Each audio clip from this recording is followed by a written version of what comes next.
हाँ जी, hello guys, welcome back. कैसे आप सब दोस्तों? मेरा नाम है ज़ीशान आसिम और आप देख रहे हो it's for you YouTube channel.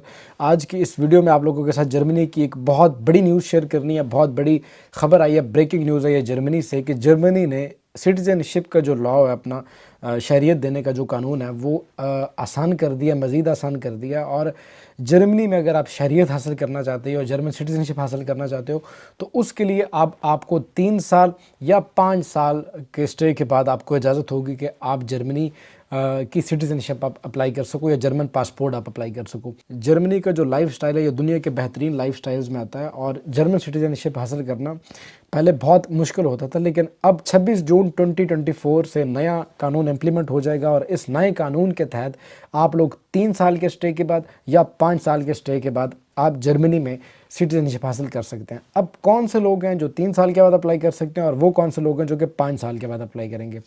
तो पहले मैं आपको बताता चलूँ उन भाइयों के लिए जो कि 5 साल के बाद अप्लाई कर सकते हैं। तो 5 साल के बाद कौन से लोग जर्मनी की शहरियत हासिल कर सकते हैं?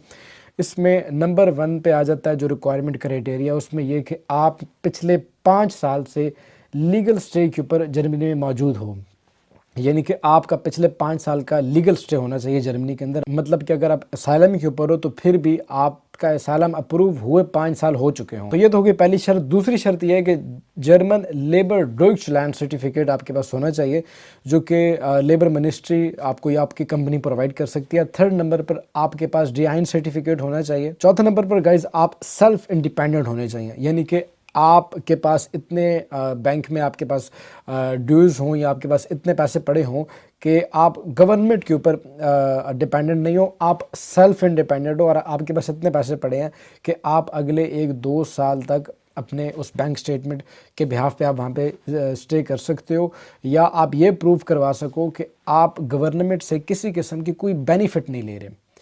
आपके पास इतने पैसे हैं कि अगर आप काम ना भी करो तो भी आप जर्मनी में अगले साल 1.5 साल की ज़िंदगी आप इजीली गुजार सकते हो। और आपके पास एक मजबूत वर्क कॉन्ट्रैक्ट होना चाहिए और ये प्रूफ होना चाहिए कि आप जर्मनी के अंदर जर्मन गवर्नमेंट के बलबूते पे नहीं रह रहे, आप गवर्नमेंट की तरफ से कोई बेनिफिट नहीं ले रहे। क्योंकि आपको पता है कि जो लोग वहाँ पे असाइलम के ऊपर रहते हैं तो वो गवर्नमेंट से बेनिफिट लेते हैं। तो अगर आप गवर्नमेंट से बेनिफिट ले रहे हो तो आप इस कानून के लिए इम्प्लीमेंट नहीं हो, फिर आप 5 साल के बाद पासपोर्ट अप्लाई नहीं कर सकते। ये बहुत इंपॉर्टेंट शर्त है कि गवर्नमेंट से आपने किसी किस्म का बेनिफिट नहीं लेना। इसके बाद गाइस आपके पास फुल टाइम वर्क कॉन्ट्रैक्ट होना चाहिए और जो सबसे इंपॉर्टेंट चीज़, आपके ऊपर जर्मनी में किसी किस्म की पुलिस रिपोर्ट नहीं होनी चाहिए। आपका पुलिस कैरेक्टर सर्टिफिकेट बिल्कुल क्लियर होना चाहिए। और सबसे आखिरी शर्त इसकी है कि आपके पास वैलिड रेजिडेंस परमिट होना चाहिए। जर्मनी में बहुत से टाइप्स के रेजिडेंस परमिट्स होते हैं, तो अब कौन सा वो परमिट है जिसकी बेस पे आप पासपोर्ट अप्लाई कर सकते हो? गाइज नॉर्मली जर्मन के अंदर आपको मैं बताता चलूँ कि मुख्तलिफ कैटेगरीज के परमिट्स होते हैं जिनके ऊपर जर्मनी में लोग काम कर रहे हैं, स्टे किए हुए हैं, फैमिली के साथ हैं या पढ़ रहे हैं। तो वो वाले परमिट्स जिनके साथ स्टिकर लगा होता है, जिनके टॉप पे, वो जो परमिट्स हैं वो एलिजिबल नहीं होंगे।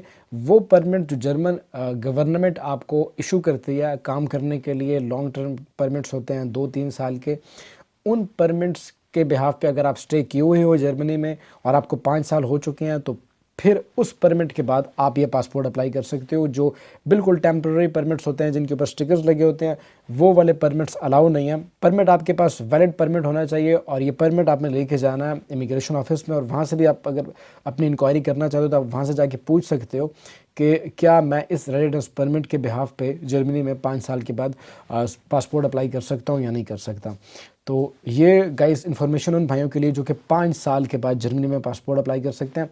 अब मैं बताऊंगा आपको कि कौन से वो लोग हैं जो कि 3 साल के बाद जर्मन सिटीजनशिप या जर्मन पासपोर्ट अप्लाई कर सकते हैं। गाइस अगर आप 3 साल के बाद जर्मनी का पासपोर्ट हासिल करना चाहते हो तो इसकी जो सबसे पहली शर्त है वो ये कि आप बहुत हाई स्किल की जॉब कर रहे हो, कोई ऐसी स्किल जिसकी शॉर्टेज है वाकई जर्मनी के अंदर। फॉर एग्जांपल कोई आईटी स्पेशलिस्ट हो, आप वेबसाइट डेवलपर हो, या कोई ऐसी हाई लेवल की स्किल आपके पास है जिसके ऊपर आप काम कर रहे हो और आप इवन के EU ब्लू कार्ड के लिए भी एलिजिबल हो, तो आप 3 साल के बाद जर्मन पासपोर्ट अप्लाई कर सकते हो। दूसरी इसकी रिक्वायरमेंट ये है कि आपने माजी में पास्ट में जो आपने जर्मनी में टाइम गुजारा है उनमें से 6 महीने या 1 साल आपने वॉलंटरी वर्क किए हों जर्मनी के अंदर।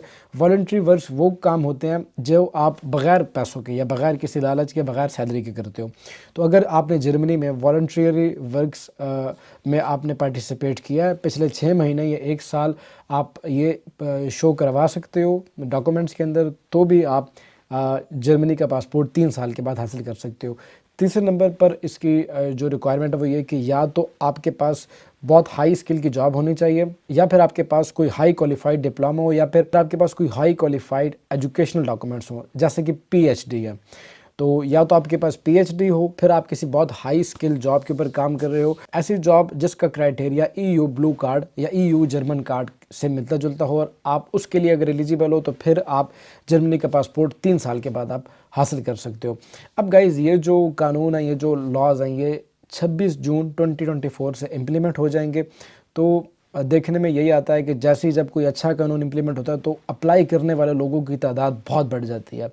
तो हज़ारों की तादाद में लोग अप्लाई करेंगे जर्मन पासपोर्ट के लिए, तो ऑफ कोर्स रश काफ़ी ज़्यादा हो जाएगा।